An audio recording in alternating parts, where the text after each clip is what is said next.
పడేసేటువంటి ప్రతి అంశం కూడా. ఎందుకంటే జోగి రమేష్ గారు నా కూతురు కాదు నా కూతురు లాంటిది కాదు, నా కూతురు అని చెప్పాడు. నిజంగా అటువంటి పరిస్థితి వస్తే తండ్రిగా ఏం చేస్తాడు ఏంటి అనేటువంటిది భారతదేశంలో అన్నం తినే ప్రతి ఒక్కరికి తెలుసు.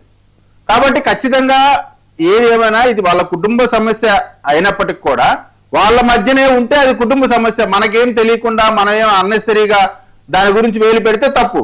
కుటుంబం అన్నాక అనేక సమస్యలు వస్తుంటాయి. కానీ ఇది ఒక విచిత్రమైన చాలా తక్కువ పరిస్థితిలోనే ఇటువంటి జరుగుతాయి. ఉన్నటువంటి ఇబ్బంది తెలిసి కూడా కావాలని పెళ్లి చేసి తద్వారా అమ్మాయి గొంతు కోయాలనేటువంటి ఆలోచనతో తెలిసి చేసినటువంటి తప్పు. అయితే తెలిసి చేసినటువంటి తప్పులకి మన ఆంధ్రప్రదేశ్లో ఒక స్కీమ్ ఉంది. అదేంటంటే తెలిసి చేసి ఆ తప్పు చేసిన వాళ్ళకి చట్టం శిక్షిస్తే వాళ్ళకి ఓదార్పు యాత్ర ఉంటుంది. జగన్మోహన్ రెడ్డి గారి ఓదార్పు యాత్ర అనేటువంటి ఒక స్కీమ్ ఉంది. కాబట్టి ఇప్పుడు జగన్మోహన్ రెడ్డి గారు జోగి రమేష్ గారు కొడుకుని ఇద్దరిని ఓదార్పు యాత్ర చేస్తారు. ఎందుకు? పాపం ఏదో కుర్రాడు తెలిసి తెలియక ఏదో ప్రకృతి ప్రాబ్లం ఉంది కాబట్టి ఆయనకి ఇబ్బంది పడ్డాడు కాబట్టి ఇప్పుడు ఆయన బాధితుడిగా చూసి వాళ్ళ కొడుకు ఒక ఓదార్పు యాత్ర, తెలిసో తెలియకో తెలిసినా సరే ఏదో పొరపాటున ఏదో పెళ్లి చేశాడు అంత మాత్రాన్ని కేసులు పెడతారా, అంత మాత్రాన్ని మీడియాకు లాగుతారా అని చెప్పి మన జోగి రమేష్ గారికి ఒక ఓదార్పు యాత్ర. ఇది రేపు వీళ్ళకి జరిగేటువంటిది. టోటల్ గా జోగి రమేష్ గారు చేసినటువంటి ఈ ఎంటైర్ వీళ్ళ కుటుంబానికి సంబంధించి వాళ్ళ చేతిలో ఈ సమస్యని సాల్వ్ చేసేటువంటి అంశం ఉన్నప్పటికీ కూడా అది దాన్ని సాల్వ్ చేయకుండా అనేక రకాలుగా దీన్ని కూడా కూటమికి ముడిపెడుతూ మాట్లాడుతూ నేను ఒక్కటే అడుగుతానండి, అమ్మాయి ఇప్పుడు వరకేమి మీడియాకు వచ్చి ఇష్టం వచ్చినట్టు మాట్లాడలేదు కదా, లేదు మీడియాకు వచ్చి నాకు ఇలా అలా కూడా చెప్పలేదు.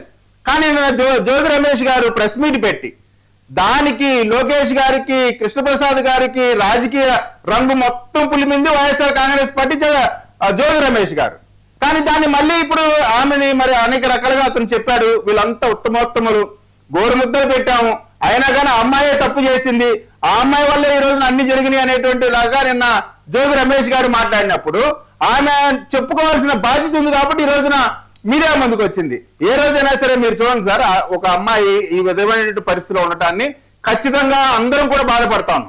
కానీ అలా రాకుండా ఆపగలిగిన శక్తి ఉండి కూడా అటు సజ్జల రామకృష్ణారెడ్డి గారు ఇన్వాల్వ్ అయ్యారు, జోగి రమేష్ గారు ఇన్వాల్వ్ అయ్యారు, జగన్మోహన్ రెడ్డి గారు కూడా ఇన్వాల్వ్ అయ్యి దాన్ని సెటిల్ చేయాల్సింది పోయి, ఆ అమ్మాయి జీవితానికి ఒక దారి చూపించాల్సింది పోయి, ఆ అమ్మాయికి అండగా నిలబడాల్సింది పోయి, కొడుకు అండగా నిలబడి ఆ అమ్మాయిని ఇప్పుడు కూడా మన చిన్నప్పటి గారు అంటే ఏదో దురదృష్టవశాత్తు జరిగిపోయింది, ఎలా కూడా మనం అందరం కలిసి కలుపుదాం అంట. ఏంటంటే అదే ఇక్కడ నేను ఒక్కడే చెప్తాను, ఇది వాళ్ళ కుటుంబ సమస్య అయినప్పటికీ కూడా జరిగింది నేరం, ఇది తప్పు కాదు నేరం. ఇటువంటి నేరాన్ని చేసినటువంటి జోగి రమేష్ గారు కానీ వాళ్ళ అబ్బాయి కానీ వాళ్ళ కుటుంబ సభ్యులు ఖచ్చితంగా ఆ నేరాలకు సంబంధించిన ఆ శిక్ష అనుభవించాల్సినటువంటి అవసరం ఉంది.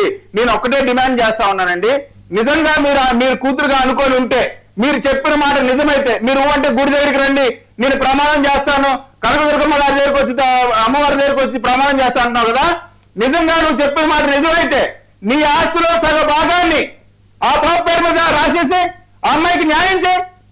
ఇవన్నీ చేయకుండా ఆ అమ్మాయిని ఏదో తప్పు చేసినట్టు ఆ అమ్మాయికి మేము గోరుముద్దలు పెట్టాము, నోట్లో అన్నం పెట్టిన నా భార్య అని చెప్పి కళ్ళపల్లి మాటలు చెప్పి ఆ అమ్మాయి జీవితాన్ని నాశనం చేసి మళ్ళీ నంగనాచి కబుర్లు చెప్తూ దీన్ని మళ్ళీ తిప్పి తెలుగుదేశం పార్టీకి కూటమి కట్టు కడతారా?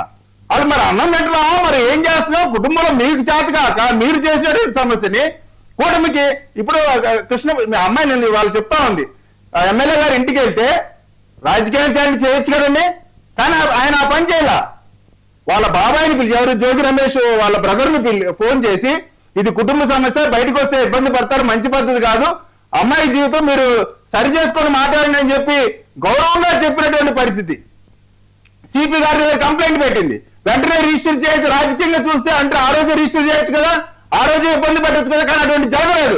ఆడపిల్ల కాబట్టి అమ్మాయికి అవకాశాలు ఎలా, అమ్మాయి ఏదో రకంగా బయటపడకుండా నాలుగు గోడల మధ్య అనుకున్నటువంటి సమస్య తీరాలనేటువంటి ఆలోచనతో ప్రభుత్వానికి సంబంధించిన అధికారులు కానీ ఎమ్మెల్యే కానీ అందరూ ప్రయత్నం చేస్తే మీరు మొత్తాన్ని మీడియా ముందు తీసుకొచ్చి ప్రెస్ మీట్ పెట్టి సిగ్గులేక వాళ్ళు ప్రెస్ మీట్ పెట్టడం ఏంటంటే అమ్మాయి మీద వాళ్ళు ప్రెస్ మీట్ పెట్టేటువంటి హక్కు నీకుందా?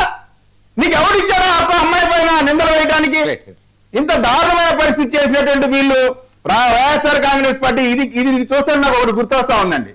ఎప్పుడైతే షర్మిలా గారు జగన్మోహన్ రెడ్డి గారిని విమర్శించారో, జగన్మోహన్ రెడ్డి గారితో విభేదించారో ఆమె క్యారెక్టర్ అసాసినేట్ చేయడంతో పాటు ఆమె ఇంటి పేరుతో సహా ఆ వైఎస్ షర్మిల కాదు మున్సిపల్ షర్మిల అంటే మీకోసం 3,000-4,000 కిలోమీటర్ల పాదయాత్ర చేసినప్పుడు వైఎస్ షర్మిల కనబడింది.